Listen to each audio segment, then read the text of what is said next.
Good morning, afternoon, and evening to wherever you are listening. Welcome back to the Breakevens podcast. My name is Corey, and as always, with me is Jack. Hello.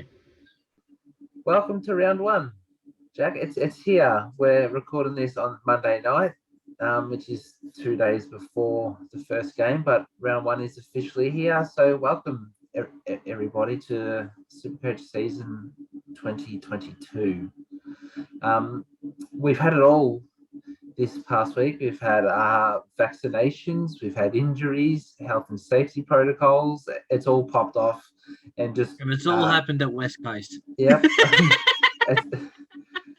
It's all happened on the West Coast, and it's just reminded us that the season is officially here. So, as always, thank you all for your ongoing support.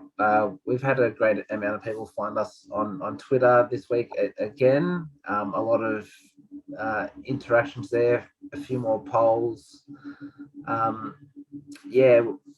Everyone's just reaching out, and it's really great to see. So, we thank you all for that, and you can find us on Twitter at Breakevens Pod, and we are also on YouTube at the Breakevens, and on Apple Podcasts the Breakevens as well. In today's podcast, we're going to go through our season predictions, talk about some players we think might get DPP status, some players we are looking to trade in this season, and we'll finally go through our Breakevens team that both Jack and I have joint created. So we'll go through that and show you guys what we've come up with. It's a bit different, I'd say, with a few selections, but we'll give you our reasons why. And before we officially get started, just a quick reminder that Jack and I have uploaded our own personal team reviews to YouTube. That was uploaded, I think it was about 3 to 4 o'clock today. So it's the YouTube exclusive. So it won't be uploaded to Apple Podcasts. It'll only be on YouTube. So if you want to see that, go over to YouTube at the Breakevens, and tell us what you think of our teams in the comments section there. And as always, like and subscribe. It really helps us. Now, with all that out the way, Jack, let's get into our 5 most likely to get DPP. So I'll let you go first. So who do you have to get DPP? So my first person I have down, and it was one of probably 2 I struggled with it. 2 people that I'm like, okay, I think these 2 definitely will. Your boy, Scott Pendlebury. He's played defense the whole preseason, really, taking kickouts. I can't see that changing now, and I think that's pretty much a lock-in. Yep. Second person I had was Zach Butters. Yep. In that mid, because he's been playing a lot of midfield minutes. My third name is Isaac Heaney. He's also been someone who's been touted to play a lot of midfield with throughout the season. So I've chucked his name in there, thinking he might get a mid DPP as well. I've gone Dane Zorko. They've been talking about playing him in the back line, the forward line, and the midfield. So obviously it's depending on percentages where, but I think he might go back to that mid forward, which we'd all enjoy. And then I've put the Bunt because he rests forward a bit.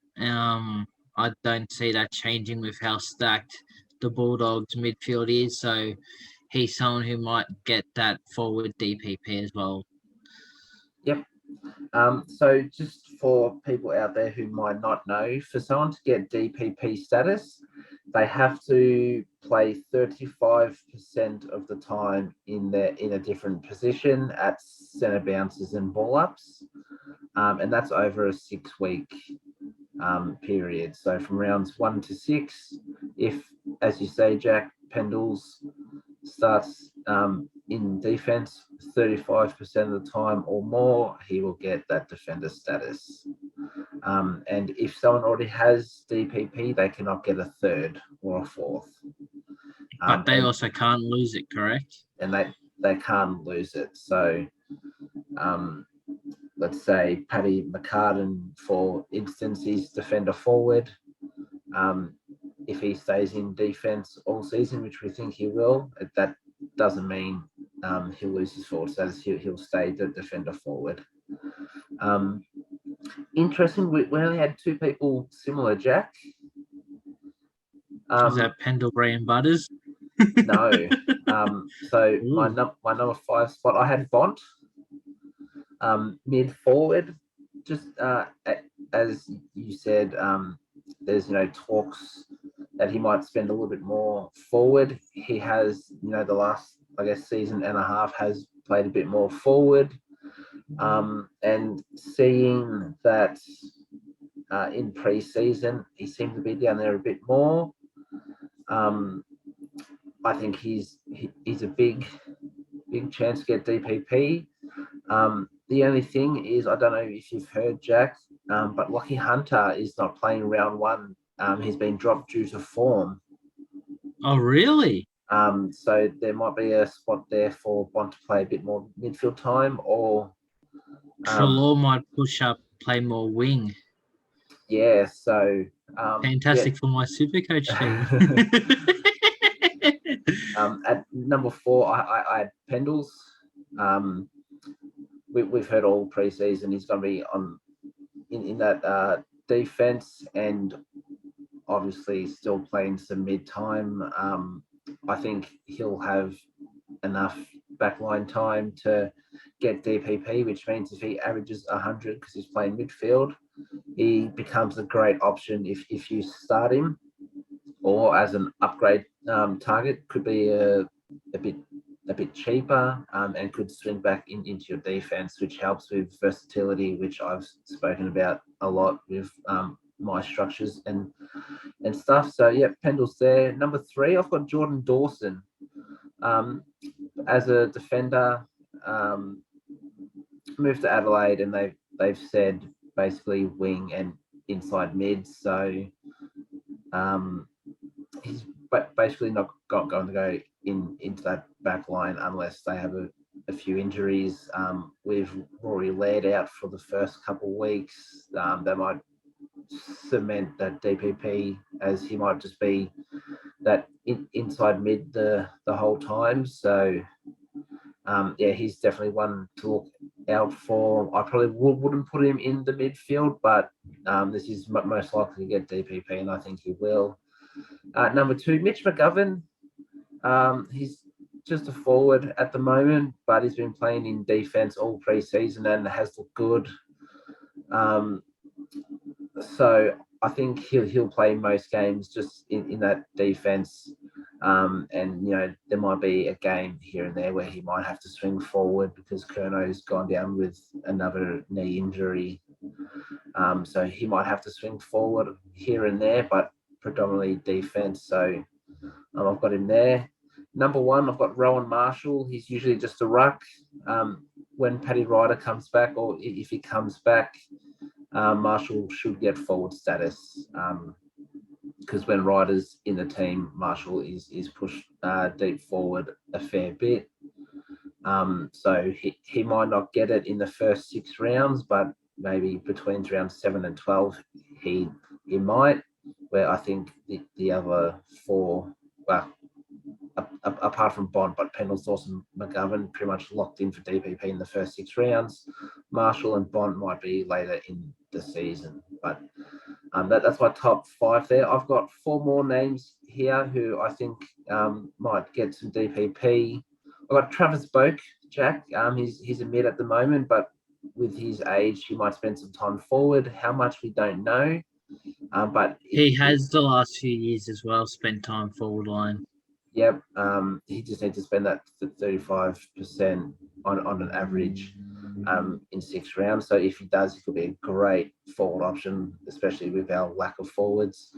The Cherry Bomb, Tristan Cherry, he's just a forward at the moment, but he should be playing the number 1 ruck role, which means you can basically pencil him in to have that DPP forward ruck.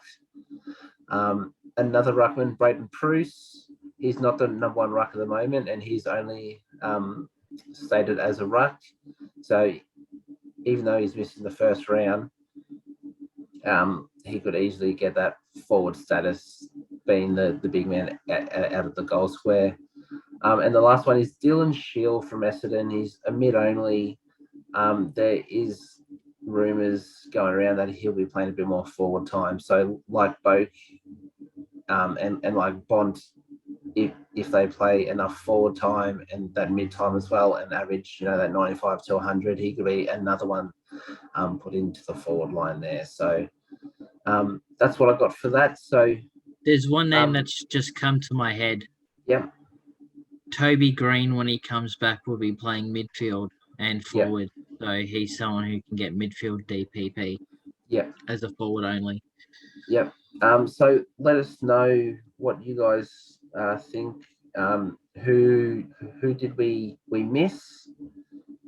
But I reckon who we've named, you can basically pencil in. So we'll move to our next thing, which is our top 10 people to trade in during the season. So this could be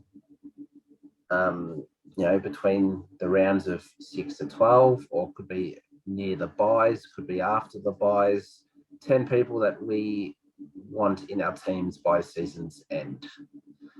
So Jack, you'll go through 10 to 1 and just give a quick summary why for each, and then I'll go through mine. So off you go. So these people aren't people I don't know how my inside's going to look, but these are 10/11 names, I guess you can say, that I'm looking at. Yep. So start off, I've got Jordan Dawson. Defend primo. He's been expected to play inside mid wing. That can provide a lot of good scores. My next one is Aloyd. I'm not starting him because I'm scared of his role, but be watching to see if he goes back to that half-back role, taking the kick out and stuff again to boost his points up. Yep. And my last defender, kind of a pod choice I'm looking at, and that's Luke Ryan from Freo. Yep. He's had injuries, but he's a consistent scorer. That's why every year he's been in the top, I think, 8 or top 10 at least defenders every year. Just hoping for a healthy season from him. Yep. My first mid, quite obvious, Tuk. Haven't started with him. He's an absolute gun. Someone that I want to bring into my team. He's one of, maybe I could say 2, 3 that I'd say I really want. Yep. My next midfielder is De Bont. Not just because I think he could get forward DPP, but he's someone who's an impact player, gets around that 110 to 120 every week. I've put him in as a midfield option because didn't put the DPP into consideration when I put his name down. Yep. My last midfielder is Clary. He just does Clary things, gets plenty of the ball, handballs, kicks, marks, tackles, a very good scorer. I've got for ruck either Gawn or Darcy if Witts doesn't work out. Witts, I've got him, like I said, to make money, but he could be someone who could be my R2 for the season. If not, it's either Gawn or Darcy to come in for him, really. With my forward line, first name Isaac Heaney, expected to play mid-time. Scared to start him as he played majority forward in the Amy series, so keeping an eye out on him. The second name I can really say I want in my side, Timmy English. I've spoken about him. I think he's going to have a great year. He's someone I'll be bringing in around the buys after the Bulldogs buy. And my last name I have Dusty, expected to play majority midfield. Just means plenty of posies, hopefully he can use it well by foot, and as a forward his scores should be around that 1.5, 1.10 range if he can use it well by foot. Yeah, nice. We've had a few the same there. I think 3 the same. So just quickly before I go in through mine, we've picked 10 players here. Obviously, there's more, so we might leave some people out. But this is just a rough estimate of what we'd or who we'd like to have. Things might change. So one of these people might get injured, or we might have someone, let's say for instance, like a Rail or a Berry or something, that might come out average 115, and then they become keepers, so we can keep some trades. So we won't get everyone that we want. So yeah, just a quick thing there. So don't abuse us too much if we've left out your favorite player or someone that you're looking at. We're probably looking at them as well, but these 10 people came to mind first. So mine's in no order. You're really organised, Jack, going defence, midfield, ruck, forward. Mine's just everywhere. And this is not in no order. At my number 10, that doesn't mean he's my last person I want in. It's just random order. Yeah, no, that was the same with me. I just did it by position. So number 10, I've got Max Gawn. This could easily be Darcy if he goes absolutely ballistic, but without giving my team away too much, I've got Tim English at R2, and I'm hoping to put him into the forward line at some stage. So I need a second primo ruck, and I'm looking at Max Gawn at the moment, but Darcy's potential could go absolutely nuts. Number 9, Timmy Taranto. He's not a starting pick for me because with Toby Green out, he's going to play a lot more forward time, which he's going to affect his scoring. But when Toby Green comes back, he should go back into that midfield, and that's when he's going to start to score big. So I'm looking to get him in as soon as I can. Number 8, I got Clayton Oliver as well, Jack. Just the pig. I had him as captain last year when he scored 200 against Adelaide. He's a must-have guy. I'm not starting with him, so he's definitely someone that I'm looking to get. Number 7, I think a few people have forgotten about this bloke because he's injured at the moment, but Sammy Walsh. He might start off a bit slow, which means he might drop in price, and then around those buys or just after the buys, I might look to get him in because he's starting to build back to the old Sam Walsh, and we know that the guy can go 115 or close to that, and possibly even more. Is a super talent, so I've got him. Number 6, Jack Crisp. Not starting him, has been basically playing midfield this whole preseason. You could put him down for an easy 100 and can go a lot more. I think I had him about 112 in our 10 defenders a few episodes ago. So he's someone I'm looking to get in. Number 5, Callum Mills. He played half a game on not on the weekend before in the Amy series. He played half a game and scored 84 Supercoach in half a game. So that game itself, you could put him down for a 140 plus there, and could be a good pod because the people aren't on him because he's not a defender like last season. So yeah, have him there. Number 4, Tommy Stewart. Just another guy you can put in for 100 in that defense. Has been looking exceptional coming back from from that foot injury.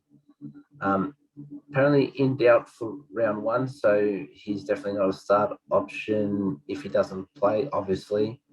But Jack, you said it was for personal reasons. So yeah, for family reasons, it's no injury concern. That's why I've kept him in. Yeah. So yeah, number 3, the Seagull, Jake Lloyd, a guy you can put in for 110 this season, I reckon. Just an absolute goal. He gets all the chips, chicken sold, no chicken sold, it doesn't matter. He's going to get those chips, and he's going to score big for us. Number 2, you spoke about this guy just before, Jack, Toby Green. When he comes back and starts being an F-lit, if I put it nicely, he can score 110 in our forward line. Easy. He can easily be the second highest averaging forward, just behind Dunkley. Super talent, gets the ball, kicks goals. He just needs to stop punching people, bloody eye gouges, and bloody having to go at the umps. Just, Toby, calm down. You're a co-captain now, because there's bloody 3 of them. Pull your head in. All right. And number 1, I wasn't sure who to put here, but I've put Tom Mitchell. Groin issues at the moment, so he's found his way out of my squad, and might be someone who might miss a round or 2. Might start a bit slower, but after the buys last year, we saw what he could do. He's back to that 120 average after the buys, so that's what I'm looking for there. So that's my 10 players. A few different to you, Jack, but a couple the same, which is good. Well, like it's a bit also of variety. I've named players you have in your team. You've named players I have in my team, so it's like it can't be the same. Yeah. All right, so we'll move on to the next part, which is our season predictions. So we're gonna predict our premiers, the runners-up, the Brownlow medalists, the Coleman medalists, the Rising Star, a surprise All-Australian selection, and a big call, something we think might not happen, but definitely could happen. So, Jack, you want to run through your Premier only, please? So just who I have winning it. Yep. I've got Brisbane. Brisbane. Yep. I've got the same there. The Brizzy Lions. Why? You're going Brisbane as well. I think a lot of people will be expecting Melbourne or the Bulldogs again. I honestly can't see Melbourne going back to back.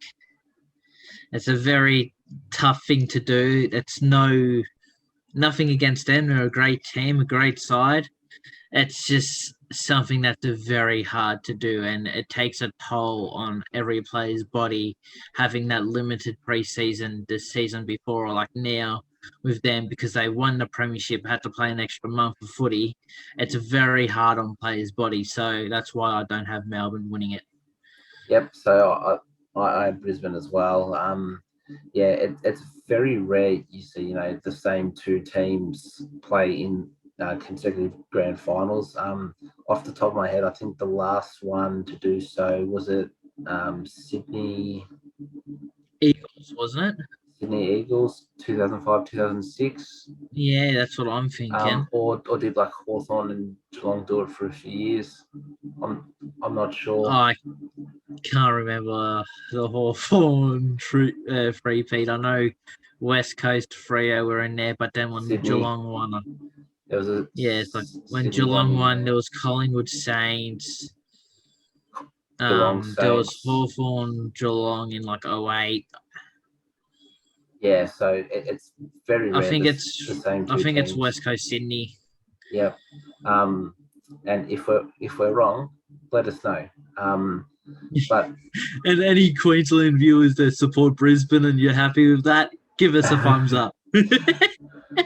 And it's even harder to win back to back. It takes a certain team, and I'm not saying that Melbourne can't be that certain team. I just think it's Brisbane's time that they've been around the mark the last couple of years, going out in straight sets for all of them. I think it might be their time. They just need to stay healthy, and if they do, I think they'll win. So Who do you have losing to Brisbane in the final, Jack, as the runner-up? I've got the Bulldogs. You've got the Bulldogs. I think they get revenge on Melbourne in a very tough contest, knock them out, and then they played their grand final the week before against Brisbane. Okay, yep. I've got Melbourne being the runners-up. I think that it'll be very similar to last year. They'll cruise through, but I think they might hit the last hurdle and Brisbane will take the cup away. Melbourne might not even be there due to injuries. As you said, Jack, it takes a toll on the bodies of the players, so they might pick up a few more injuries, but they have the depth there. It's just how will that affect them in the long run? So I've got Melbourne being runners up. Who do you have for the Brownlow medal? Like I told you, I've chucked a smoker in with the Brownlow and Coleman. Yep. Like Ollie Wines last year, no one really had money on him to win it. Yep. I did mention it a week before to a mate at work, but we don't talk about that. I've got Josh Kelly. Josh, you're big on the Josh Kelly.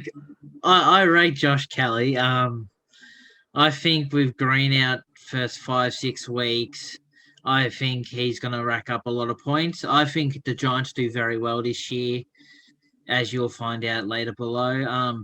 But he's, like I said, with the team review, like our team reviews, he's just a consistent performer, 30 plus touches a week, impact player, kicks goals, a real leader for the Giants, and I can see him, if not winning, being up there, but I've got him to win. Yep. I've gone with Jack Steele.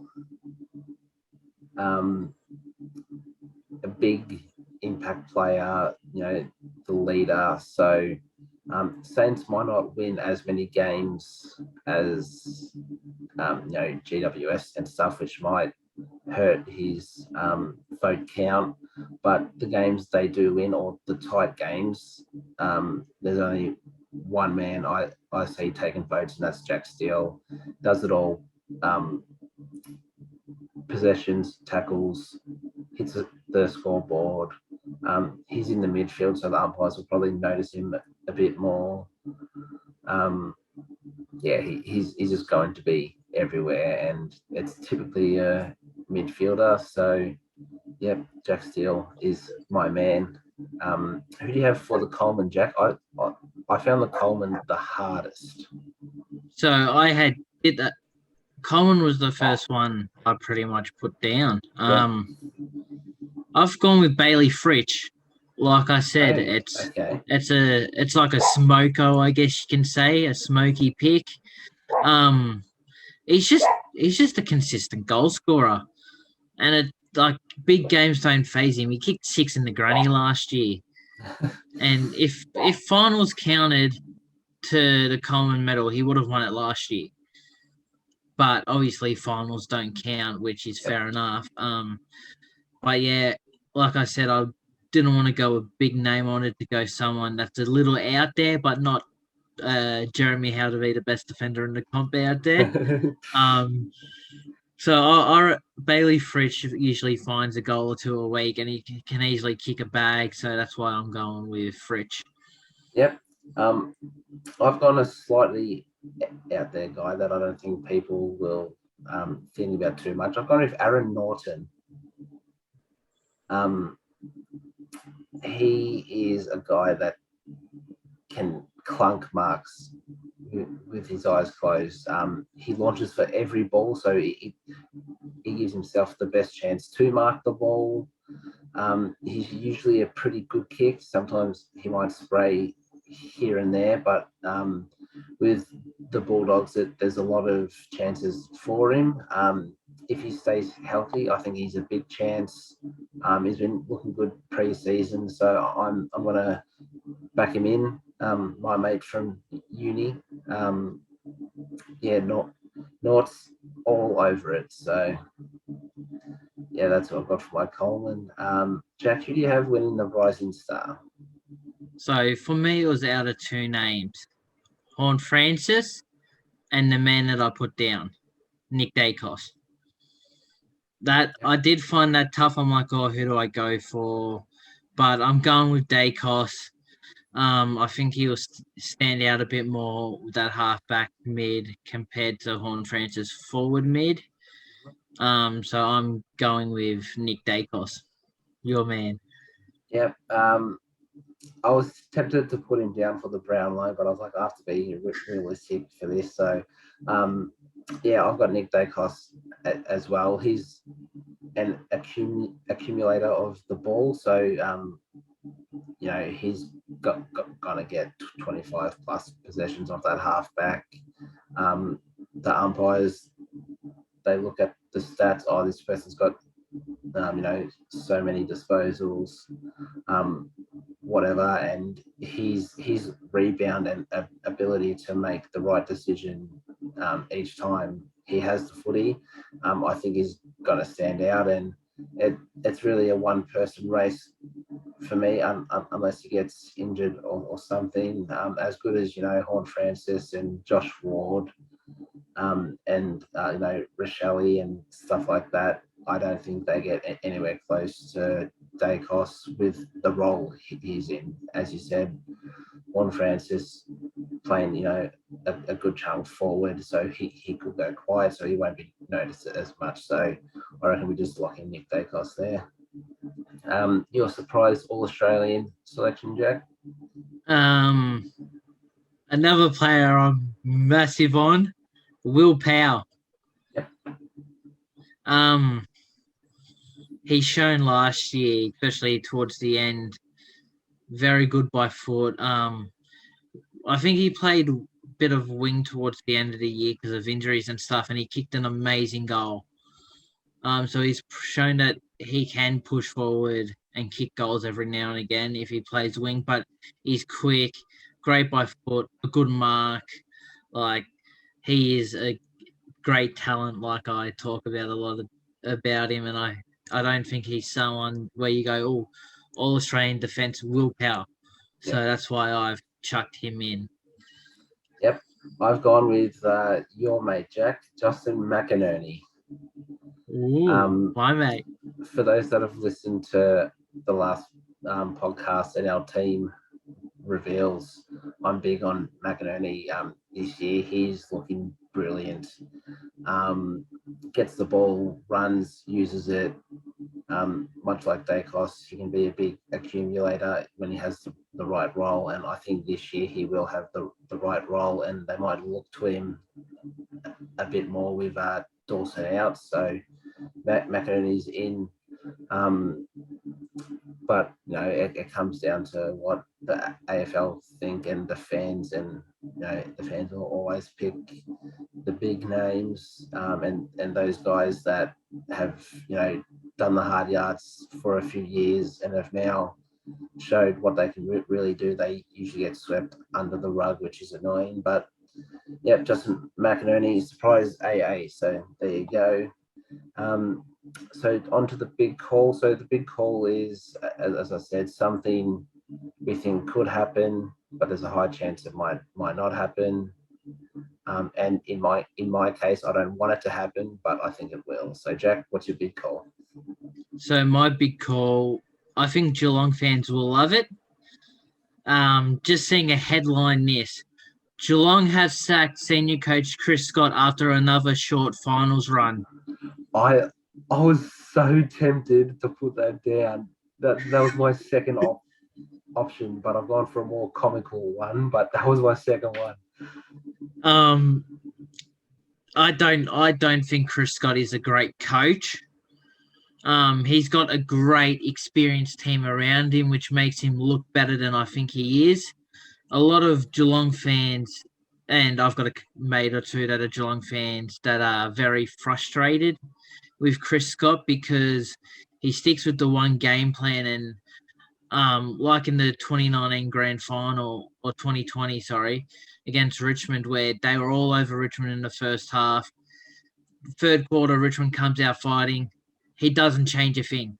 He just goes, yeah, go out there and just go with the same system, and they end up losing by 30 odd points, where he could have tried in that point where he just like where he was all over the game. He could have tried something to bring him back in it, but he was just complacent with his plan and didn't really like worry too much about the result until after the game.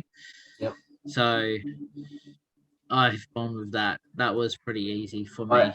I find it hilarious that we actually could have had the same one, but so my big call, as I said, I don't want it to happen because it's such a great record, but it probably will happen. My big call is Essendon will win a finals game this season. For those that don't know, I think it's just ticked over 7,000 days. I think since their last, a long time. Their last finals win. So we'll go into the ladder in the next section of the pod, but I've got them finishing pretty high. So Essendon fans out there, I think you'll win a finals game this season. So good luck to you. I hope it doesn't work because I want that counter just to keep ticking. But yeah, so that's our season predictions. Let us know who you have, if that's on Twitter or on YouTube. Let us know your premiers, your runners up, Brownlow, Coleman, Rising Star, Surprise AA, and your big call. So now, as I said, we'll go on to our ladder predictions. How do you want to do it, Jack? Do you want to go from the bottom up? I was going to say we go 18, you're 18, 17, 17. Yep, cool. All right. So who do you have finishing and getting the wooden spoon? Okay, I've just got 6 words. Kanga, kanga, kanga. Roo, roo, roo. They're in a rebuild phase. I think they're gonna have another belter of a season where they just keep getting smashed most weeks. Yep. I have the Hawthorn Hawks finishing 18th. Much like North Melbourne, they're in a rebuild stage. Sam Mitchell has said he wants to blood the young guys a bit more. So Hawthorn fans, I think you'll cop some beltings here and there. And unfortunately, I think North Melbourne might get a draw or something and just pip you. So you guys will be 0-22 and they'll be 0-1-21. So, well, how does that work? They play round 1 and they're both not going to win. Shit. Game cancelled. 44 players have COVID on both teams. Will not be replayed. Big call. No, that's really funny. Okay, well then that goes. They're playing round 1, but they're both not going to win a game, and only North Melbourne's going to have a draw. Oh well, there goes that out the door. All right, Jack, who do you have 17? I have Hawthorn. Yeah, no. I just think they're going to win this week against them. And that's just going to put them above them. I think there is going to be a winner out of the game, and it's going to be Hawthorn.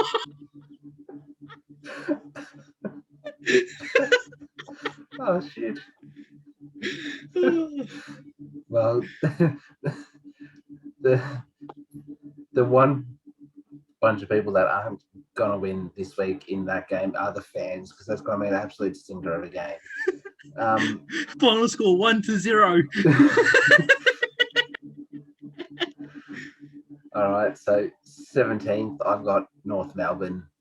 You think they will win?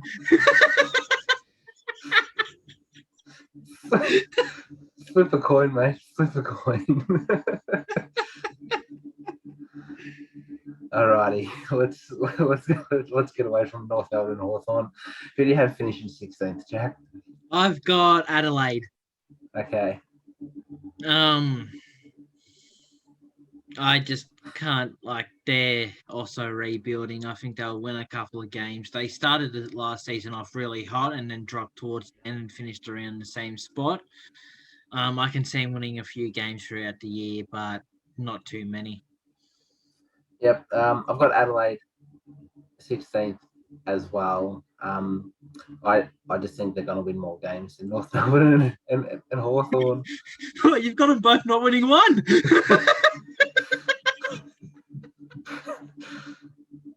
All right. Who do you have 15th?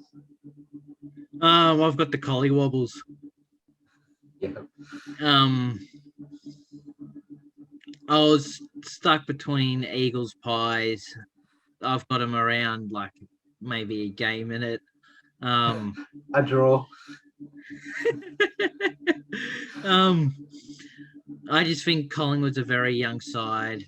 You can see a Taylor Adams missing weeks, like he usually does. You've got a very young key forward group, and Brody Myercheck, who is not the most reliable person in the world in front of goals.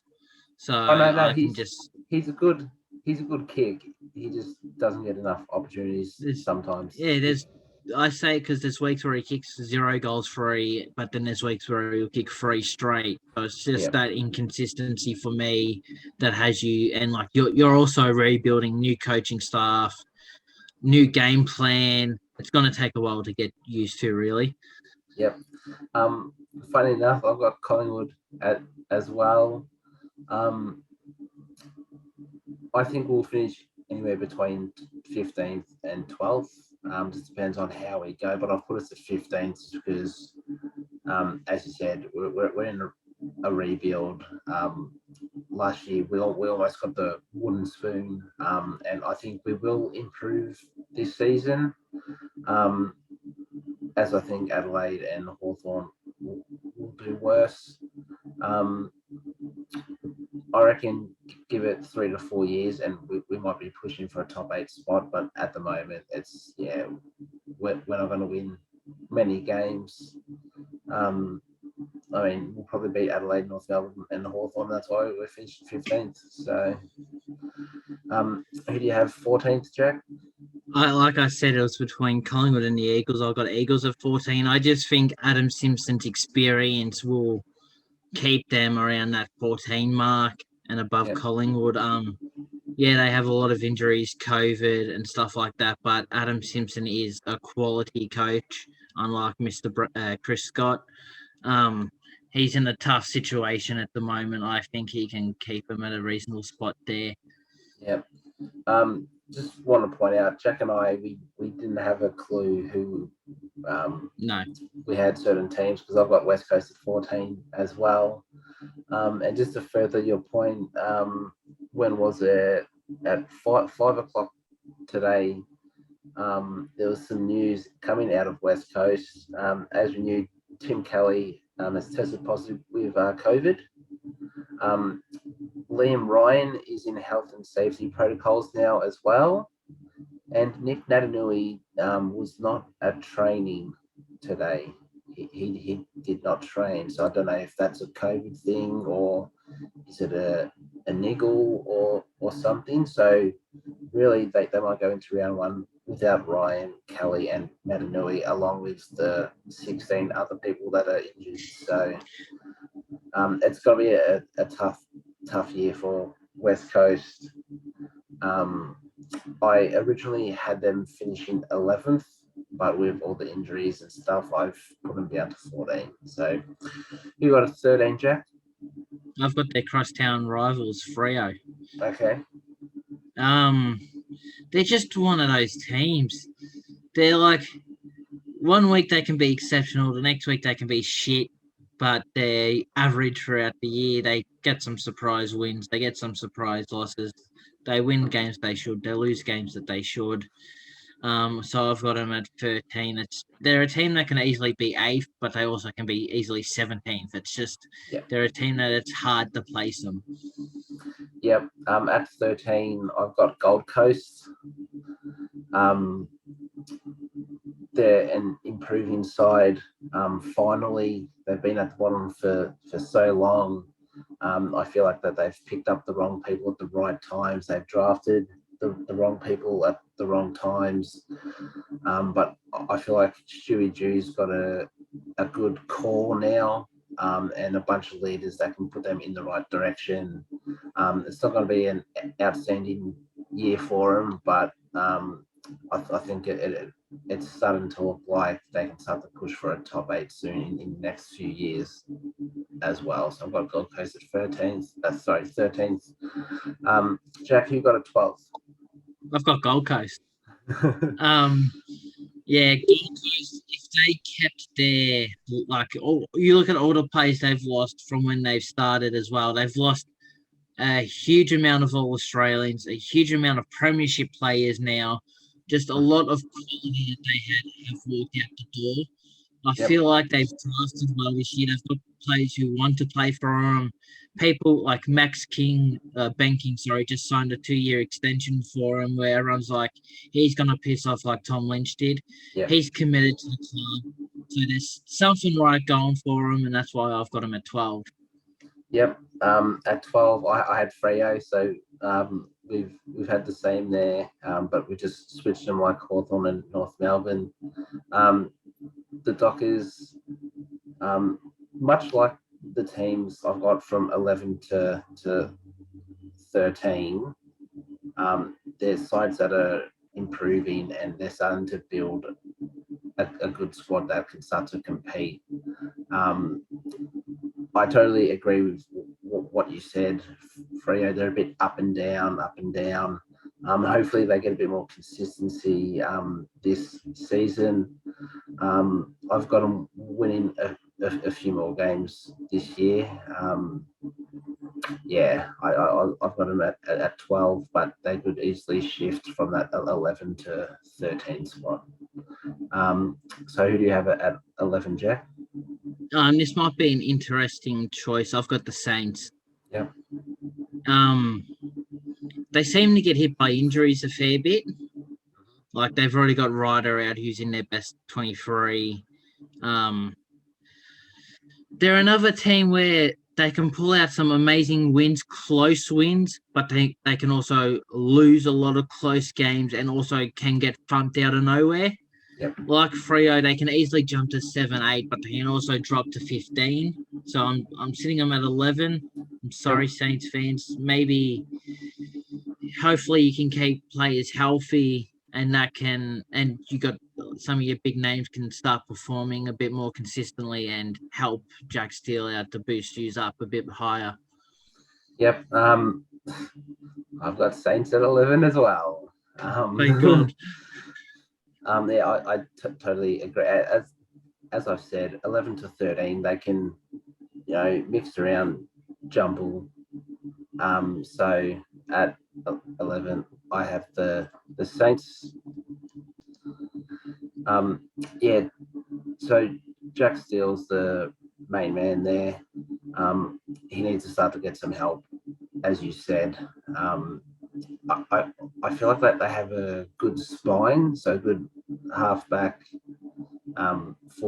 fullback, midfield, half forward. It's just a time for a few more role players to step up, like Brad Hill. Everyone tells him how good he is, but he needs that consistency. And on Paddy Ryder, I think it's time for the Saints to move on from Paddy Ryder. He's starting to get old. He's just getting injured. I think it's time to give Marshall that big number one ruck position, and then guys like Max King and Jack Hayes, you can really start to develop them. I think they've got Tom Campbell as well. Yeah, so I think it's time for the Saints to move on Paddy Ryder. So, Jack, who got it number 10? I've been saying it all pre-season. I'm sorry, but I've got Carlton. Ooh. They've got they've got a great team. It's just they keep switching coaches every year, and it's gonna affect them. I know Carlton fans are very frustrated. They want to see finals footy again. They want to see consistency. Their problem is they've got Walsh injured already. You usually see niggle injuries with Cripps where he'll miss a week or two. Harry Mackay usually misses a few weeks. Kerno hasn't played in 2 years, really. Yep. That's Charlie. So they really Doherty's had his battle that I think he's back from as well. Yeah. If not round one, it'll be early. Yeah, like I've said, they've chosen Voss. It's time to back him in, give him a year or two, and then start to judge him on his performances because he's got a new style to how David Peake played. He's got players playing in different positions. So I think that they're going to be competitive all year. That's for sure. I think they just miss out of finals this year. And like I've been saying, if not next year, the year after, if they stick with Voss, they will be playing finals football. Yep. At number 10, Jack, I'm sorry. Yeah, you said it from the start as well. You've had Richmond. I've had Richmond at 10. Sadly, I think the premiership window has closed. You guys will still stick around that 8 if you're just in or just out. You guys will definitely be around there because you have to play still.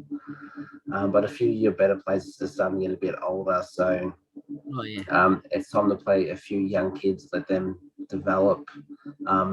You'll still win plenty of games. I just think you'll drop a few games here and there that you expect to win, but Dion Presty is out injured again, so is he injured? No, I'm just saying at some point during the season, he's going to get injured. He's like the Harry Mackays. You can pencil to get an injury. Yeah. So yeah, unfortunately, I could have put you guys 9th for the meme, but I decided not to. So I'm guessing you probably have, but let's find out. Jack, who do you have at number 9? I've got Richmond at 9. Yep. I've got Essendon just missing out. Okay.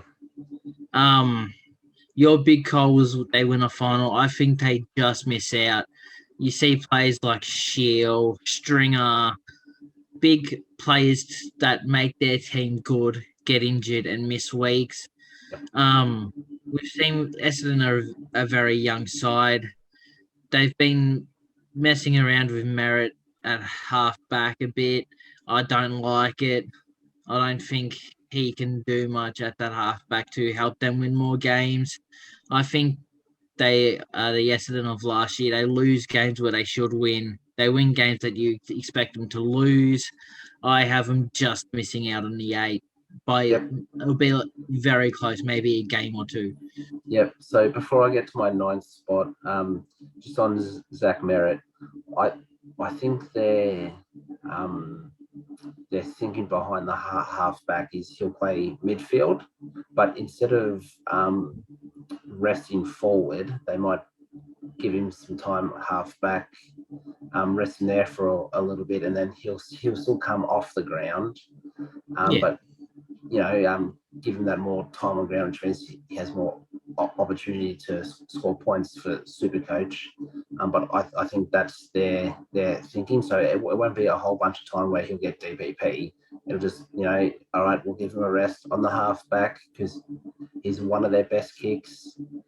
So, they could really utilise him in that spot. So my 9th pick, I've got Greater Western Sydney Giants, GWS. I was tempted to put them in the 8, but there's 2 clubs there that I'm really gunning for top 8. I've been on them the last season and this preseason. I think they're going to make it. So unfortunately, I have to leave someone at just out of the 8 and 9, and that's GWS. But they could easily go from 5th to 9th.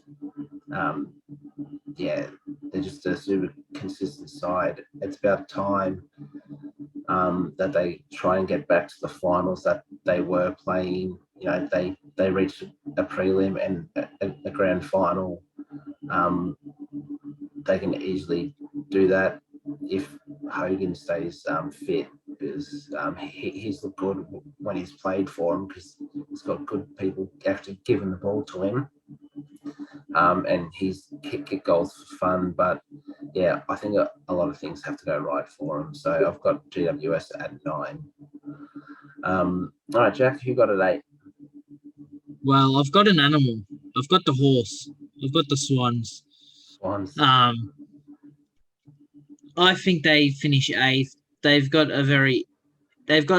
a team that's full of young youth that are exciting and experienced players that are still killing it. Mhm. We saw last year Franklin didn't get injured. He played most weeks. He just got rested for a couple of games. I can see that happening again. Him playing majority of the weeks, being the Lance Franklin he is. I think they sneak into 8 just above Essendon because of the horse's experience as a coach. He's very smart. He's a quality coach. He's won flags. He's proven that he is a very good mastermind at that coaching spot, and I think that pushes them into the 8. Yep. I've got the Swans at 8 as well. Totally agree. They have the old guys there to help steady the ship, because they are a young side. But fortunately for them, they've apart from Port Adelaide, their young guys that they've selected have probably been one of the best, I guess, players to make an immediate impact. You've got your Gouldens, your Campbell, who I think is going to take a big step up this year. You've got Logan McDonald up forward, who looked good in the Amy series, and he's learning from one of the best in Franklin, which you named. So they have the right people around these young guys, and I think it's now time for them to take that step up, which I think they will. Sydney, they're usually in finals anyway, and I've got them at 8 for that reason. You got it number 7, Jack? I've got Richmond. Richmond at 7.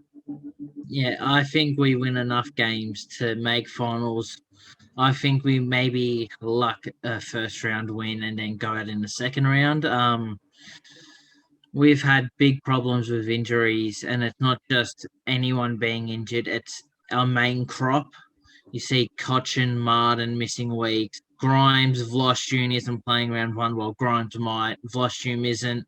Kane Lambert, there's no return on him. He's a big name. Jack Graham's out. Like, already we've got injury problems. And then I think Pressio usually gets injured, Name Curvis. But the good thing for us that I think has us at 7th is we've seen a lot of development in our young kids. Jack Ross, when he's gone inside mid, shown that he's very quality. Riley Collier-Dawkins as well. We've got Thompson Dow, who's proving himself to be a good young player. Ryan Mansell as a defender. So I think we've got players to come in who have quality to win a few games. I just don't think they're ready to step up and get us back into prelims, grand finals. You've left out big Hugo. I'm really disappointed. Well, Hugo's someone who's playing round 1. I've no more gone the young fellas that if aren't playing round 1, or like Jack Ross, if he plays, he'll most likely play on a wing, not in the gut. Yeah. And number 7, I've got Carlton.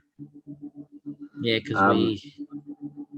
I was big on Carlton for just getting the 8 last year, and they absolutely let me down.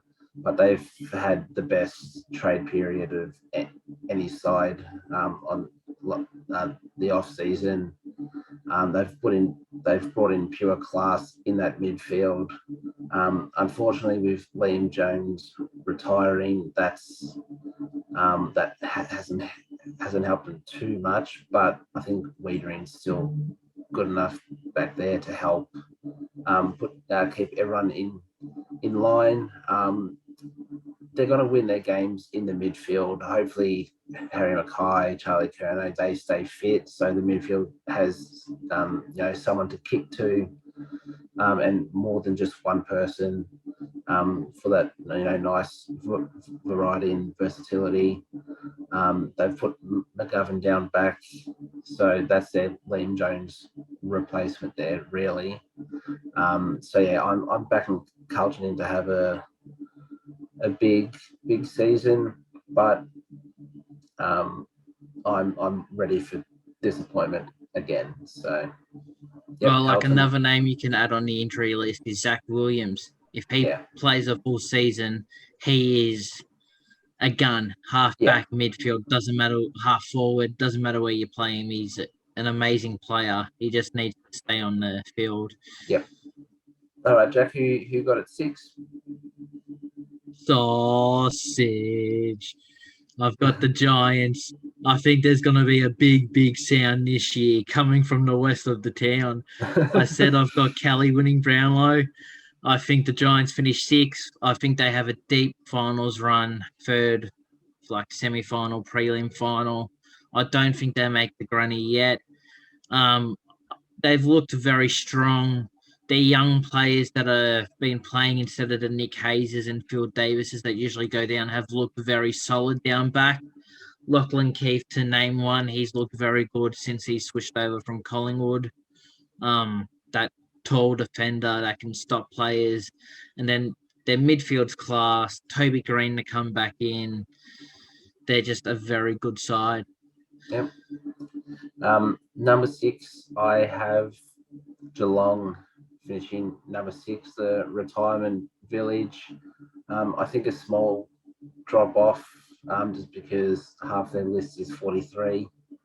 And they haven't really given the young guys a chance, and the ones that they half gave a chance, like Constable and Jordan Clark, they're gone, so that they have to start fresh with Cooper Stevens, like a Max Holmes, Francis Evans, those sort of guys.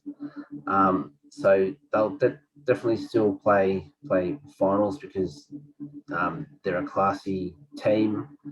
But I've got them out of the 4, and at most they win the first final, but they lose the second, I reckon.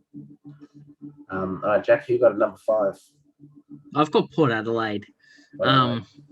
An exciting team. Ken Hinkley loves his youth, bringing in the good quality young players, exposing them to the games early on, and it's benefited them. Look at Rosie, Butters, Willem Drew, pretty much their next to midfield crop, really. You got Ollie Wines in... Hey? Dersma. Yeah, Dersma as well. You got your Ollie Wines that will play majority midfield as well, who is a bull, plenty of it, a game changer. You got Travis Boak in there as well, who's helping them out, who drifts forward, kicks goals. You got Dersma in the wing. You got Lockie Jones, halfback, their cult hero, who played a fair bit last season, apart from his injuries, who's another young player that showed his skill, Darcy Byrne-Jones. I think they've just... I could go on and on about Port. I think they've just got a great crop of players. With the Giants, I think they go semi-final, maybe a prelim, and drop off again. Hopefully that doesn't make Koshy angry and sack Ken Hinkley because he's doing something special with them. Yep. But yeah, I've got them at 5. Yep. I've got at number 5, I've got the Bombers. I've got Essendon. As I said in my big call, I think they'll win a final this year, and if they do finish 5th, I've got the Swans at 8, and I reckon because they get a home final, they beat the Swans. Just an improving team we've seen over the last year and a half. The emergence of Darcy Parish, Merritt's been Merritt. Andy McGrath, when he's played, has taken that step up as well. They've got Ridley down back, who's the absolute jet. It's just their forward line at the moment. They're probably one big, strong forward away from being a top 4 side. I think personally, anyway. Not much more to say. They'll definitely be in a premiership race soon, but I don't think they're there yet, and I've got them finishing 5th. So, who got it 4th, Jack? I've got the Retirement Village, aka the home and away season specialists.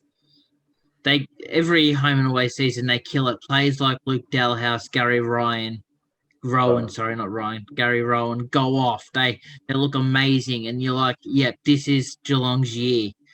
Sadly, again, I think they're going to bring the broom out, and they're just going to get a little brush out of the finals again. Going with my big call. I think it's time for Geelong to get rid of the Luke Dalhouses, the Isaac Smiths, the older players who aren't massive impacts. Like Luke Dalhouse is pretty much just there because he's won a grand final and he's got experience. He's not bringing nothing to the table as much as I love the bloke. I think they need Sean Higgins is another one.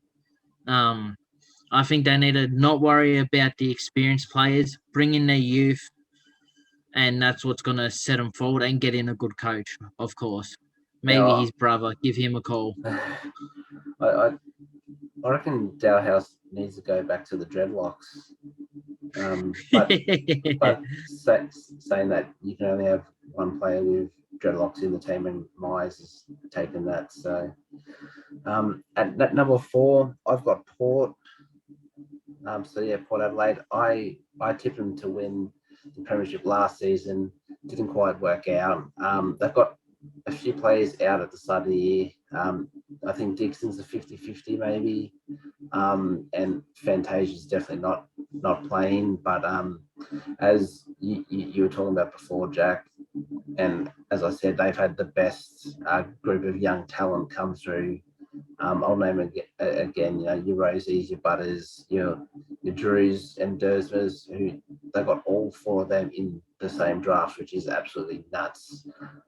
You've got Carl Amon, Riley Bonner, Darcy Byrne-Jones really starting to, take that next step. They've got a solid back line, and with Dixon in that forward line, they've got a real good forward line. With Georgiades in there, Todd Marshall, they're all great players. Unfortunately, the really letdown is they don't have a great ruckman. They've got Scott Lycett, who's average. A premiership ruckman, but he's not great. Yeah, well, let's not talk about that. I think they're in the right place. Over the next few years, I'll probably lose a few players, but they're getting these players to be able to take up that spot. They're doing what I think Geelong should be doing, is starting to play these young guys, give them 2-3 seasons. When the old guys go, it's a straight swap. A new batch of young kids take over their spot. So, Port top 4 might reach a prelim, might go out just before, who knows. Jack, number 3.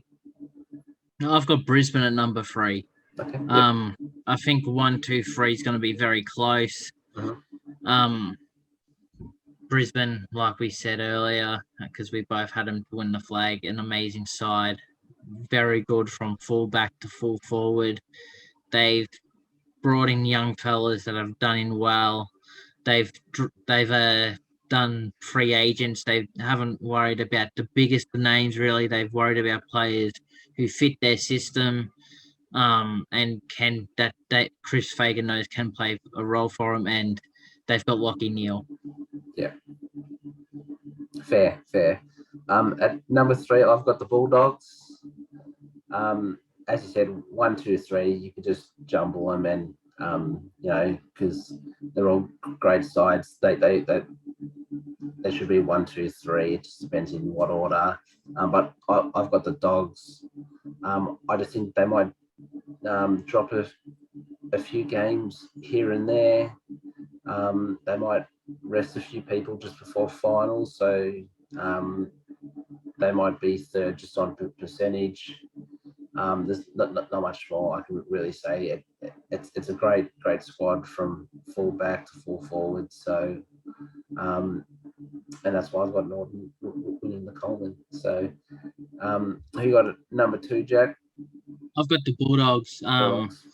I think 1 and 2, Melbourne and the Bulldogs. I think this round is the decider on who goes above who.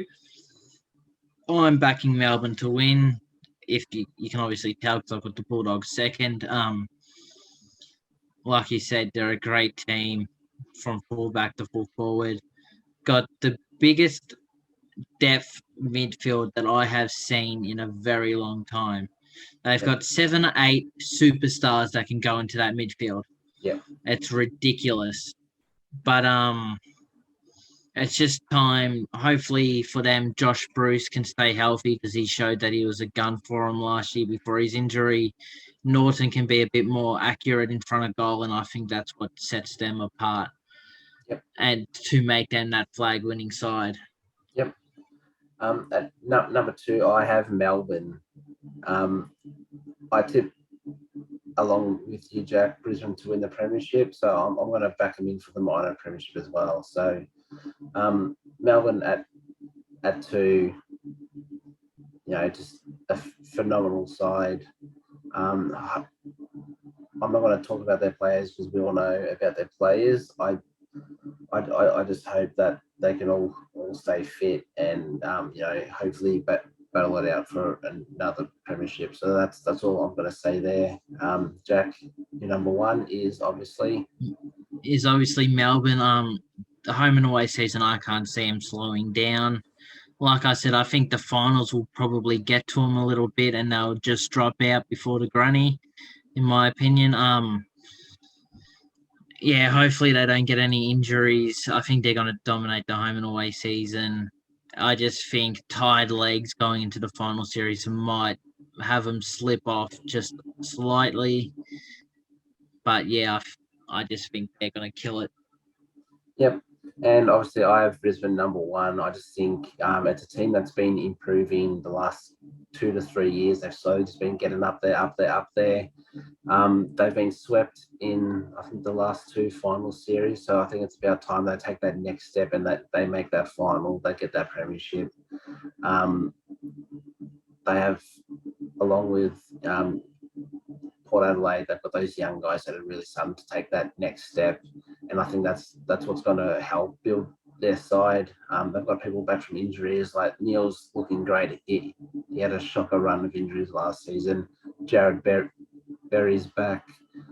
He's looking great. So hopefully they can keep their list healthy, and I've got them getting the premiership and the minor premiership as well. So that's our ladder predictions. So Jack, I think we'll save these in a folder, and then at the end of the year we'll see how we go. So just keep that there. All right. So now we'll move on to the final part of this podcast, and that's our Breakevens team that Jack and I have both created. So give us a couple seconds and we'll get that up. So we'll be back in 2 seconds. All right, so this is our Breakevens team for season 22, round 1. Because we're on Zoom at the moment, we can't go line by line. So that's the team in full. So how this is going to work, I'll quickly run through defenders. Jack will do midfield, I'll do rucks, and Jack will do forwards. Just a quick announcement. The rookies may change depending on the selection, but this is who we think are going to play and the best selections. So, yep, I'll start with defense. We said before Tom Stewart might not play round 1, but we've gone to him over Lloyd and Crisp. If he doesn't play, we've got Paddy McCartan on the bench to go in for him. So we'll just take that for the 1 week. But Tom Stewart, interceptor, takes all the kick outs, marks, is good by foot, does it all. 105 average at a minimum, you go 110 plus. Jaden Short, the value pick, well, one of a couple value picks in defense. Bully's gone. Flossman's out early. Short's going to get all the kick-ins. They look to him to use the ball out of defense, so he's going to get the meters gains. He's going to get the touches. Loves to hang around the 50 for the handball and then shot on goal, which he's shown he can do. So, he's in for us. Lockie Whitfield at 500k. I think it's a no-brainer. This guy can average 110 plus, plays midfield, can play down back. The only thing is his weird injuries that we might have to worry about, and Leon Cameron's, hopefully he doesn't stick him forward this year, because that was just the most ridiculous thing I've ever seen. But Whitfield can easily average 110, so he's in at D3 for us. We've gone for a cheeky, who I named for my surprise, AA, Justin McInerney. We think he's going to take that step up this season with Dawson leaving. As I said before, accumulator, uses the ball well. He's another one for meters gained, and he can also kick a long bomb if needed and push forward. So we've got him at D4 there. We've decided to go away from Hewitt because we think he's a bit of a trap and doesn't really fit our side at the moment. Heath Chapman, this is a guy that's been looking good all pre-season, hasn't played too many AFL games. I think he's played 6 or something, had a few injuries. But the Freo game plan at the moment, they're doing a lot of small kicks, which means out of their defense, there's going to be plenty of marks, going to be plenty of kicks. Hopefully most of them are effective, and Chapman could be a person along with Luke Ryan that might benefit that. And if Chapman gets that 80 to 85 average, he's going to make money for us. Mitch Hinge, rumours of a shoulder injury, missed training a couple of days ago, but was back for training today and was looking really good. So we're going to back him in with the lack of rookies in defence. Paddy McCartan on our bench, we think he's going to average around 75 to 80.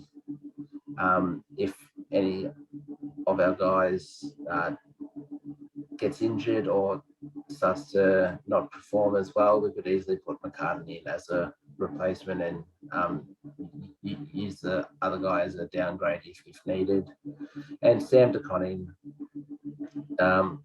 no real cheap rookies in defence at the moment, so Sam DeConning has he's to sit there. Most likely going to play. You can pretty much pencil him down.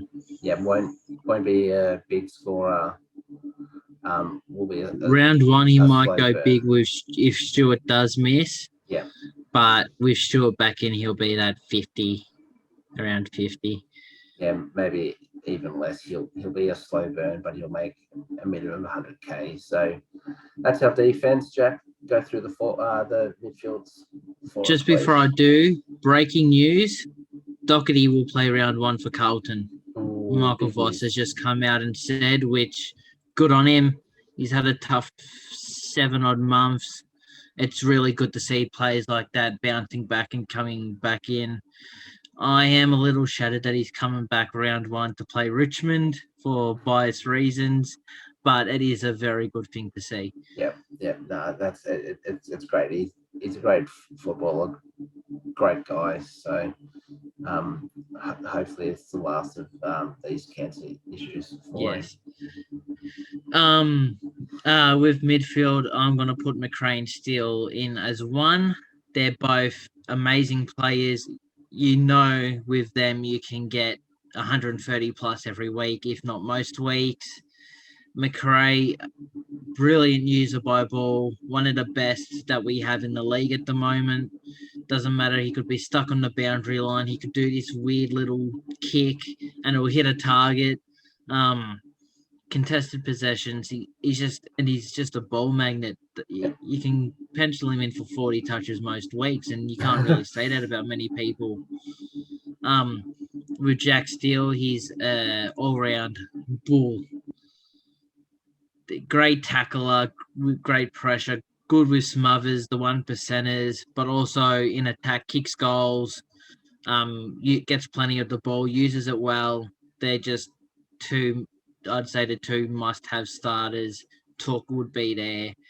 Obviously, we can't afford Took, so we think that McRae Steele are just above Took. Our third midfielder, Lockie Neal. If you don't have him in your side, you're bloody stupid. It's the only way to put it. He's at least 100k cheaper than what he should be. Fit, firing, like we said with our season predictions. He's going to go off, and he's just going to do Lockie Neal things. You know what you can get with him. Number 4, another person we've been talking a lot. Breakout King, Caleb Durong. We can see him easily getting that 110, 110. He's someone who we could see stay at that M8 spot. If not, he's going to make money for us to be able to upgrade to maybe a Clary or a Took if Took goes down in price a little bit. We just think he's going to make money and he's going to be the breakout king. Yep, and just quickly, the amount we've spoken about him, we're between him and Paddy Cripps, and we're like, we've talked this guy up, so it'd be a bit rude not to select him. So that's what we've done. M5, Jared Berry, back from injuries, playing some more midfield. He's easily going to be a money maker. He's someone else that could be an M8 depending on how much midfield he plays. But we've basically put him in because he's a lock rookie mid-pricer who's going to make a ton of money. Jason Horne-Francis at M6. The Hornet. I have him too in the Rising Star. He's a gun. You know what you're going to get with Horne-Francis. He's going to kick goals. You can pretty much pencil him in for an 80+ most weeks, if not every week. Moving on to Nick Dacos. We've spoken a lot about him as well already. Obviously going to make a ton of money. He could get that defensive mid DPP, and he could easily be moved and be a D6, D5, depending on how his scoring is. But again, with Barry, he's a money maker who could stay in for anyone's sides for the whole year. Josh Ward, shown a lot over the Amy series, especially against Richmond, scored 124, went off. There are rumours that O'Meara and Mitchell are 50-50 for round 1. If they do miss, he is going to dominate. That's why we have him on the field. And again, moneymaker, gun mid, pretty much a pencil in. We got Dylan Stevens on the bench, our first bench spot, because he's looking likely he's going to play round 1. He's on the bench because his score potential probably isn't as high as Josh Ward, especially in round 1 with the news. He's someone who can easily average 70, 75, make that 100, 150k for us to upgrade or downgrade depending on what we need. And with Saligo, I had trouble with the team reviews as well, and McDonald, we just think they're going to play in their cheaper rookies. Saligo probably plays around first 5-6 rounds with Rory Laird's injury. McDonald is a chance to play, so that's why we've got him in at the last midfield spot. Yep, and the good thing for us is we have 19k there, so if Saligo or McDonald isn't named, we can go to like a McEntee or a Mead if Mead sneaks in, or with Adam Simpson coming out and saying there's going to be a whole bunch of debutants. You've got Brady Hoff. I think Isaiah Windows, Zane True, that are all putting their hand up to play early with all their injuries, so we can easily go to one of them, which is good because West Coast, that's the last game. Hawthorn and Adelaide are the second and third last games as well. So we'll know the teams by Friday night, most likely, if not Saturday, and we can easily make that adjustment there. So, so that's our midfield. I'll talk about our rucks. We've gone set and forget. We've flirted with Tim English, with Jared Witts, and I think earlier in the preseason, Brayton Pruce. I'll start with Darcy. It's a bit riskier of a pick than picking Max Gawn, just because he gets these niggles. Like, as we've said in preseason, he's had 4 in like a couple weeks, a fractured thumb. But what we saw from Darcy in that Amy series is he had a bad game, but he still scored 95. Which means his scoring potential, he could easily average 125 plus. And that's why we've picked him, just for that scoring potential and that ceiling. He's got a 190 and a 189 2 weeks in a row at the end of last season. So if he continues with that, it's going to be massive. And Grundy's the biggest lock in the rucks. Rarely gets injured, got a karate chop to the neck last season and was out for a few weeks, but he's dropped the kgs. He's looking really fit, moving well. He gets tackles, gets clearances, possessions. We're just hoping he pushes forward a bit more and gets on the scoreboard a bit more. Dixon on our bench is going to play early with what's his name, Darling, getting the vax and then getting injured and out for a month. Dixon will play, and Oscar Allen's out for a few more weeks after that, which means Dixon will get, I guess, more opportunity to play. And also with Nick Nat not training today, if he is out, I think Dixon could be the number 1 ruck for the first round. So his score could be elevated, which means he could make that extra 50 to 75k, which would be great if we can get him around that 300k. So that's our rucks. Jack will quickly take us through the forwards. First forward, Josh Dunkley. He's the massive lock in the forward line. He's going to average 120 plus. I'd say probably maybe the only one that will average 120 plus. Most people have Dunkley, so if he does have shoulder problems, if he does have it, we can pretty much trade in anyone and we're not losing money. We're gaining money.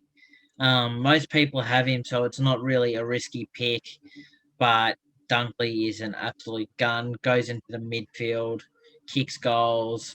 He does it all. Zach Butters, we were fighting between Butters and Heaney. Butters, we just believe is a safer pick to start with. We know he's guaranteed those mid-minutes. He's been playing it in the Amy series.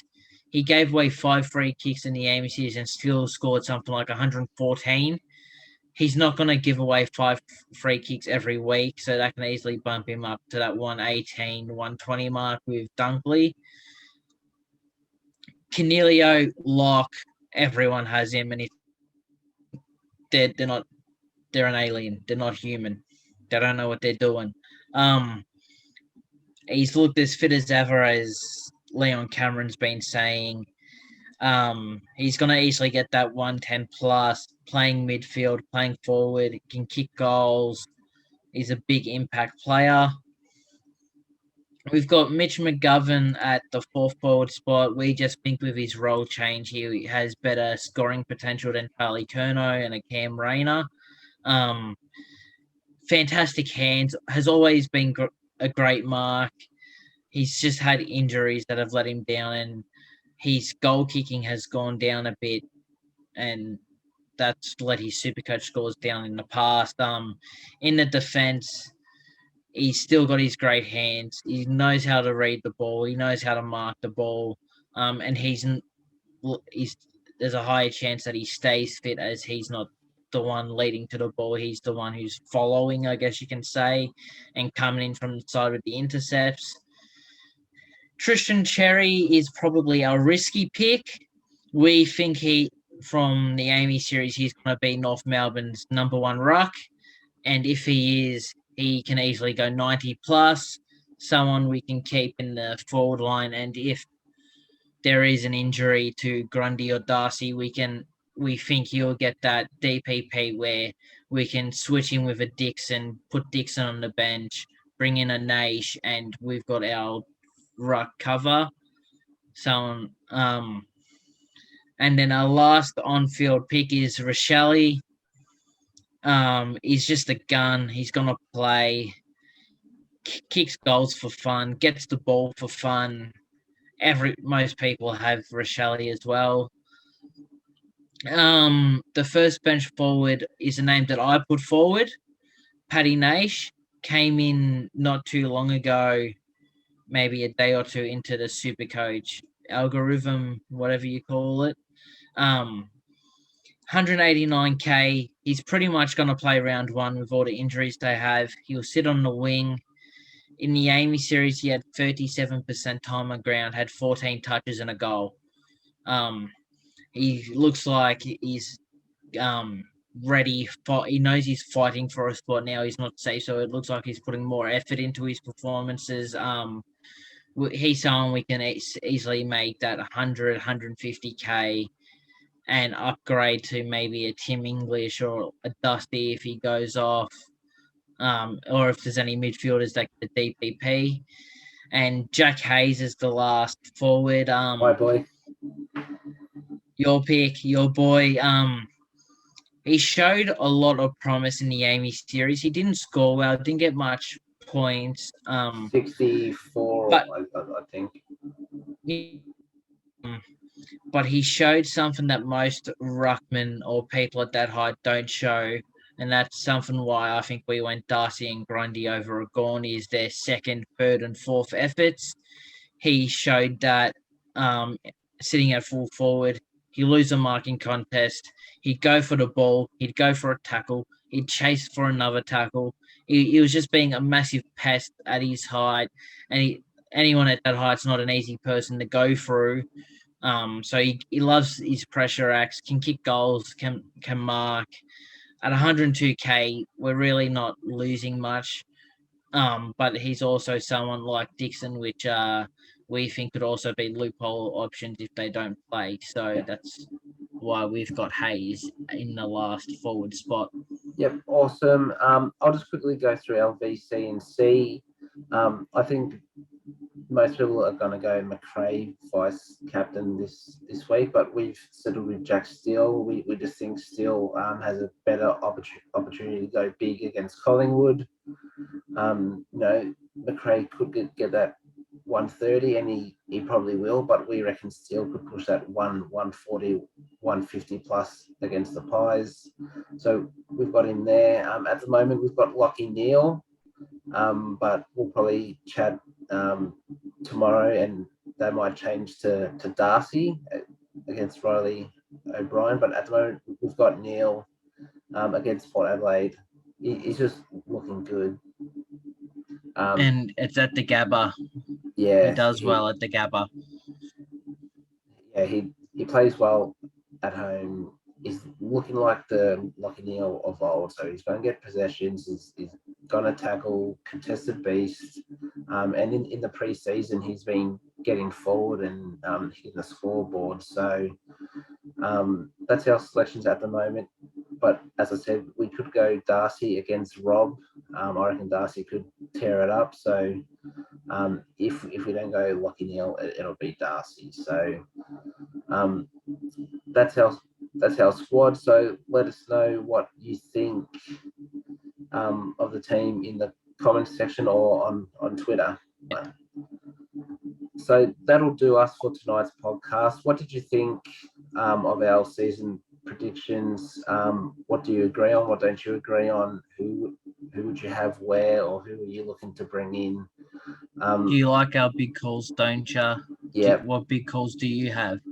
yeah, let us know. And you can do that on Twitter at the Breakevens, or in the YouTube comments at the Breakevens as well. So just don't forget to hit us up there. We're really happy to answer your questions and get into a big discussion with you guys. So just before we sign off completely, we both just wanted to say good luck to everybody for this season. We're hopeful for a year of no injuries, the biggest of cash cows, and no surprising late outs. And we're looking at you, Chris Scott. No late outs, please. And on that note, just know that our team is winning it. So unlucky, but good luck. yeah. For the next 10 people that subscribe, you'll get $15 each. No. Hey, quick! I might click subscribe, get $15. Yeah. And on that note, as always, until next week, it's bye for now. Catches.